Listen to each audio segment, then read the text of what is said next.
Hi everyone, this is Elias Martin of CollectingJapanesePrints.com. Welcome to Woodblock Wednesday, where every Wednesday we get together and discuss Japanese prints, paintings, history, and culture. Today's Woodblock Wednesday is a very special one. It's sort of a Halloween-inspired episode. Well, what I typically try to do is share with all of you prints or paintings that have come into the gallery that I find interesting, and this is certainly one of them. So what I have to share with all of you is a Meiji period sumi and mineral pigment on silk painting by an artist. His name is Shodo. Now, I just got this painting a few weeks ago, so I haven't really done the proper research, so I'm not quite sure which Shodo this is. Often artists use different names from different periods, and sometimes artists use artist names as opposed to their real name, and so a little bit of research needs to be done to figure out who the artist is. But the painting is fantastic. And so for all of you who love Halloween and ghosts and all that that comes with this season, this episode is dedicated to all of you. And so without further ado, let's have a look at what I have today. So what I have, and I'm going to back up a little bit because this painting is quite large. It's actually, if I dare say, life-size. It is a painting of a ghost. It is a work that's done on pigment. It's a pigment or sumi on silk, as I said. And I mean, it's just breathtaking. It's scary, absolutely frightening, but at the same time, it's very poetic. It's sad. It's beautiful. It's all of the things you would want in a painting. Granted, it's a little bit more frightening than it is beautiful. And so it's kind of hard to sort of capture all of this on video, but I'll try. And so this is the entire work, and I'm going to come in closer so that you could see the wonderful detail this painting has. Now, I want to talk about the work in terms of the period it was done. It was done during the Meiji period. This dates to about 1880s through 1905. And in between that time, it's probably done around 1900, about 1900. And the painting showcases a really wonderful sense of realism. And for those of you who are familiar with Meiji period work, during this period, artists were beginning to get really interested in Western painting, Western realism. And so the painting, particularly the Western style painting or yoga, really took root and flourished during the Meiji period.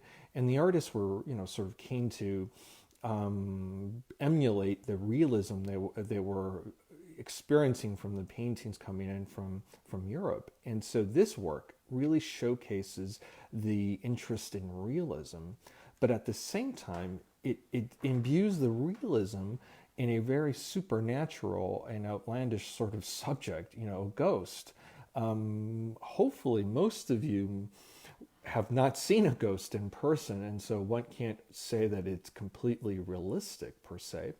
But it does emulate a lot of traditional ways of depicting ghosts in Japan. So particularly if you look at the bottom there are no feet depicted. And so that is a traditional way of showing this being as a ghost, no feet. And then the other thing I want to point out, which is fantastic, is the way that the hand has been rendered, and you see the fingers sort of extending down. They're elongated, and they have a very skeleton-like quality to them. And then just the other aspect of this is just the face. The face is really haunting, and the eyes are kind of looking down, but then at the same time, maybe one of the eyes is looking at you, and it's done in this really soft hazy quality. There are no harsh lines on the face. Actually, there are no harsh lines anywhere. All of the lines are quite soft on the work, which makes the painting really almost atmospheric. You could almost get a sense of a fog coming through from the work. And so, again, it showcases the period of the in Japan, the Meiji period, and the artist's interest in showcasing realism, and their interest in realism really is captured in this work. I'm gonna see if I could come in and sort of from every angle, sort of show you the detail of this work. It's very hard to capture on video. I've tried a few times. I was trying to do some test shots of this, and it's pretty hard. Actually, I think the best angle is this angle, because the gray of my wall here, this is sort of my gallery wall, anchors the colors of the mount, which highlights the work itself. So I'm going to come in and show you the signature. And it reads Shoto, and there's a red seal there. And I search to figure out which Shoto this is. There's a couple artists who used the artist name Shoto during this period, so I need to sort of track that down. But for now, I'm just sort of enjoying this amazingly haunting, striking work. I mean, it really invokes all the feelings. I mean, it is a really extraordinary piece. I'm like backing up a little bit. I'm actually entering a different room here, and I'm just sort of showing you what the work looks like, from a distance.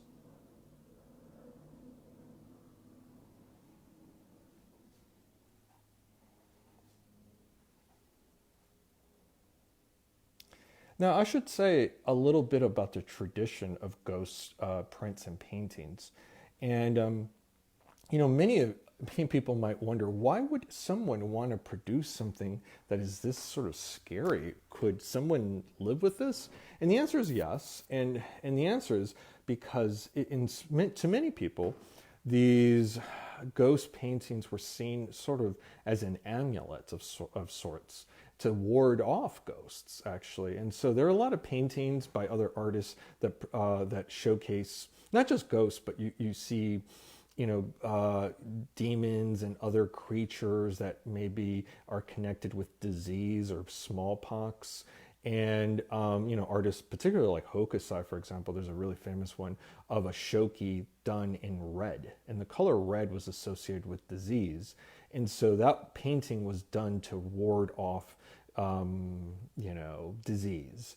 And in this particular case, maybe the painting was produced to ward off a spirit, but it could also be just seen as an artist really showcasing his or her power to produce something that is both realistic and also at the same time fantastic and otherworldly.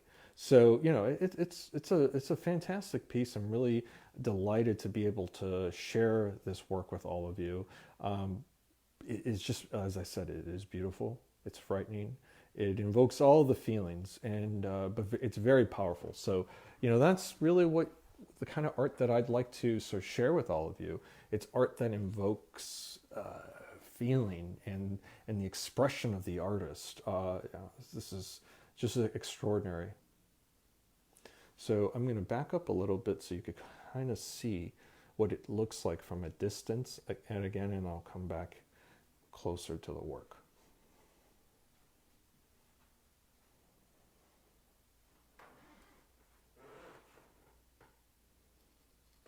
I think it gets a little fuzzy on my camera, partly because when you come closer to it, you just kind of lose the resolution.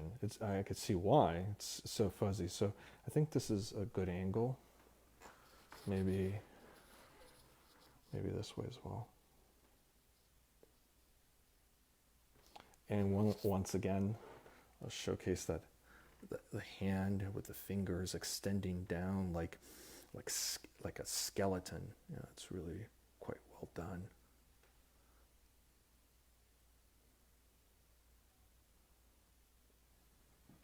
Well, I want to thank all of you for joining me on this very special Halloween edition of Woodblock Wednesday. I hope you enjoyed the painting as much as I did. I'm going to do, of course, some research to figure out who the artist is.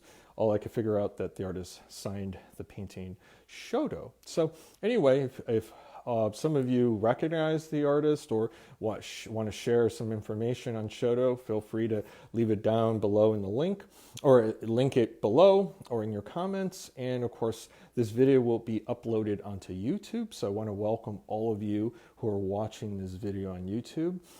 Just to remind you YouTubers that this video was produced live on Facebook. And so thanks for joining me again. If you're interested in Japanese prints, paintings, or books, please feel free to go to my website, collectingjapanese.prints.com. My site is hopefully a good or an excellent resource for collectors and those interested in learning more about Japanese art and history. So thanks for joining me, and I look forward to seeing you next week on the next installment of Woodblock Wednesday. Until then, bye.